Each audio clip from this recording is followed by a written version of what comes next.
In the near future, mysterious creatures appear out of nowhere and start killing mankind, causing an apocalyptic event that doesn't leave many survivors.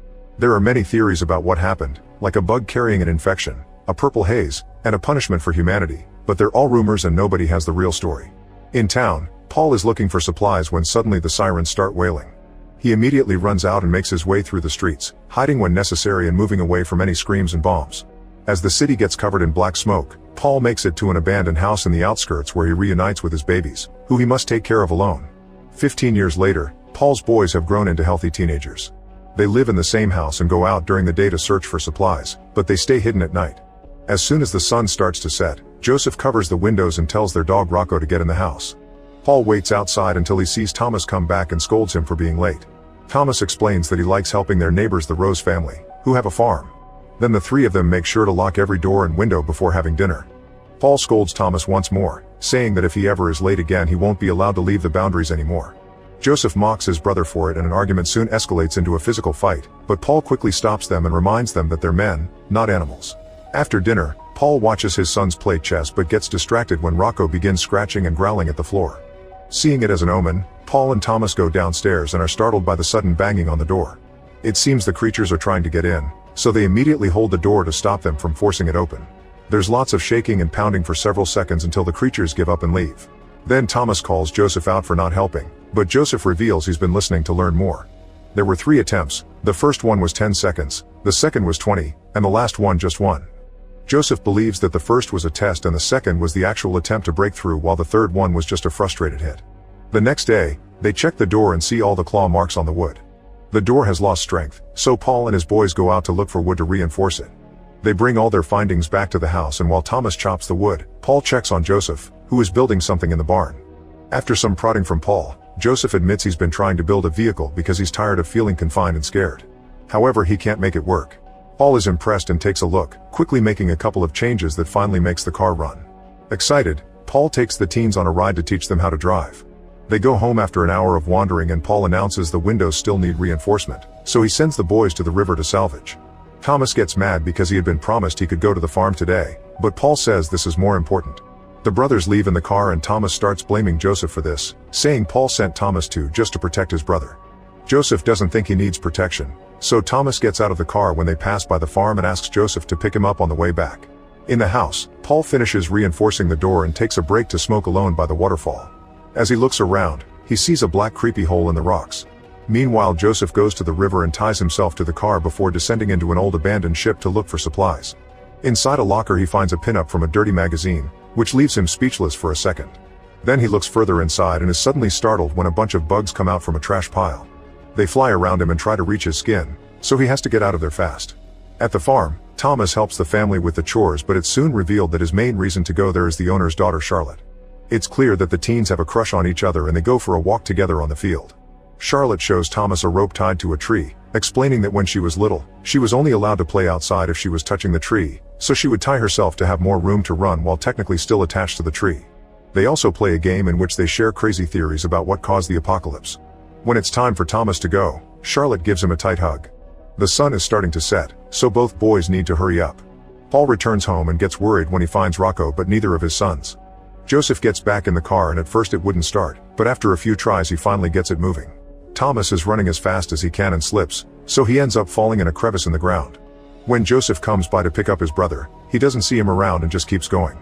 Once he makes it home and tells his dad what happened, Paul tells him to get inside and lock everything up while he and Rocco look for Thomas. In the crevice, Thomas wakes up with a very sore body. Using a lighter, he begins looking around the area and is shocked to see a creature reaching through a hole in the wall. It even screeches, which is heard by Paul and Rocco. Moving carefully, Thomas takes out a little knife and stabs the monster's hand, causing it to retreat into the hole. However, when Thomas steps back, a second creature appears above and grabs his face. Thomas has trouble breathing, but before he can pass out, Paul arrives and pulls the monster back to quickly kill it. After making sure Thomas is fine, Paul and Rocco find a tunnel that takes them right into the crevice. It's dangerous to run through the forest at this hour, so they decide to stay in the crevice until sunrise for protection and block the entrance. They can hear the creatures coming through the hole, so they get a flare ready, only for the ground to start shaking. It turns out the monsters are now moving underground and trapping the group in the crevice by covering the exit with dirt. As Rocco keeps on barking and the crevice won't stop rumbling, Paul tells his son and the dog to move back as he puts the flare inside the hole that is opening in the ground. When the creatures try to reach out, Paul creates a small explosion that sadly hits him as well. In the house, Joseph hears lots of creaking and starts planning. Minutes later he sits in front of the main door with a rope tied to his chair, and he falls asleep. Soon a creature moves the wood covering a hole in the door and reaches inside, making its nail grow to test if Joseph is truly asleep. When the boy doesn't react, the creature comes inside, only for Joseph to reveal he was pretending and pull the rope. A cage falls from the ceiling, instantly capturing the creature.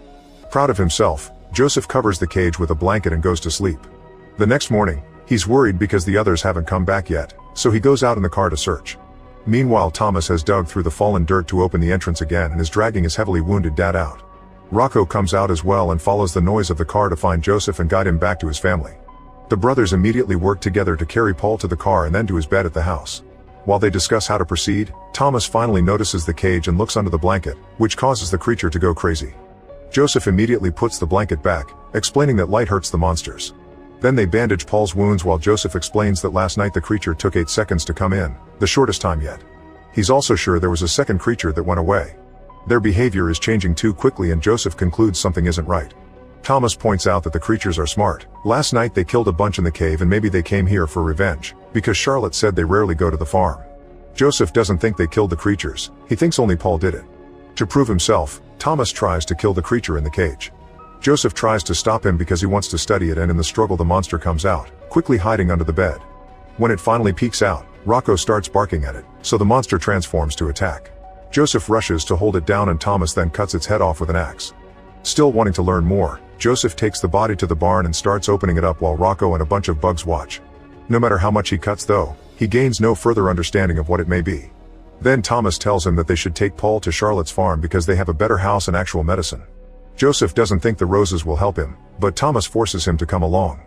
The brothers put Paul back in the car and drive to the farm, where Charlotte's parents prove Joseph right. They don't have enough medicine to spare, so they refuse to take in someone hurt so badly.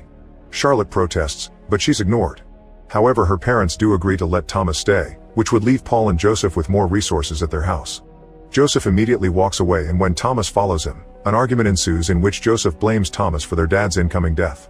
Furious, Thomas pushes his brother to the ground and starts choking him, but when he realizes what he's doing he pulls back. Joseph immediately gets in the car and drives away with his unconscious father, so Joseph joins the family at the farm. Afterward, Charlotte shares some actual good food with Thomas and shows him some of her belongings, which Thomas has never seen before. The teens share a sweet moment and kiss, only to be interrupted by Charlotte's father, who sends his daughter to another room. On his way back, Joseph notices the sheep running in fear and mounds of dirt everywhere, which means the creatures are moving underground. When he makes it home, he sees a path of dirt near the wall, so he fears the monsters may be underneath the house. After taking care of his dad, Joseph goes to the barn and starts gathering objects to make a new plan.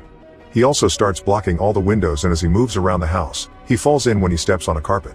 There's a hole under it, so he concludes the monsters are already inside the building. At the farm, Charlotte finds Thomas snooping around the kitchen. He's still worried about his dad, so he wants to find some medicine and leave. Charlotte gives him the medicine and he thanks her with a hug as he promises to come back, unaware someone can overhear them. Thomas runs out, but before he can reach the gate, a farm employee points his gun at him, accusing him of stealing. A desperate Thomas tries to explain Charlotte gave it to him, but the man doesn't believe him.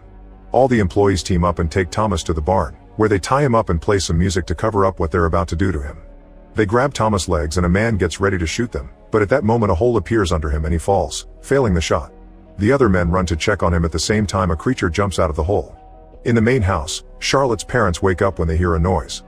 The father lights a candle to go investigate, only for a creature to get in the room and attack.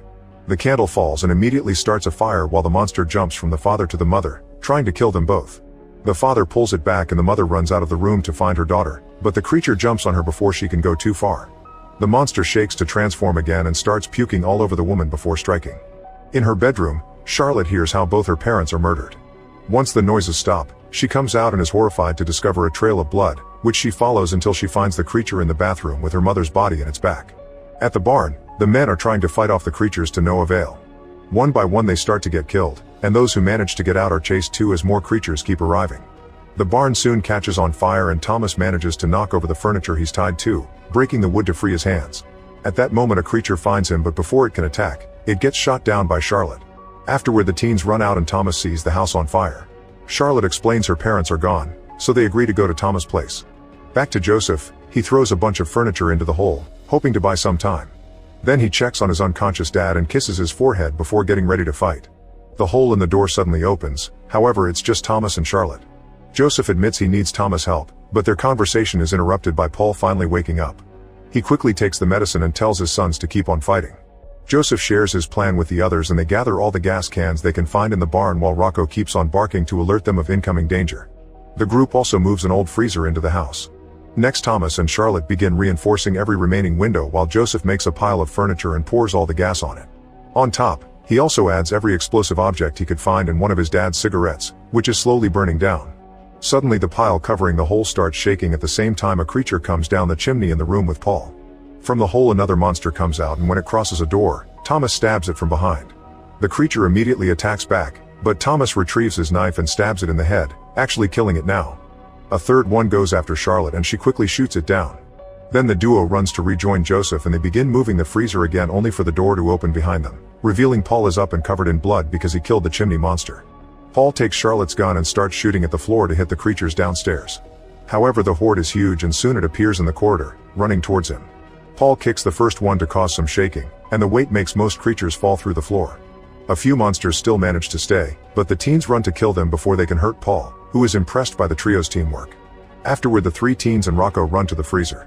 Instead of following them, Paul closes the door and stays to buy them some time.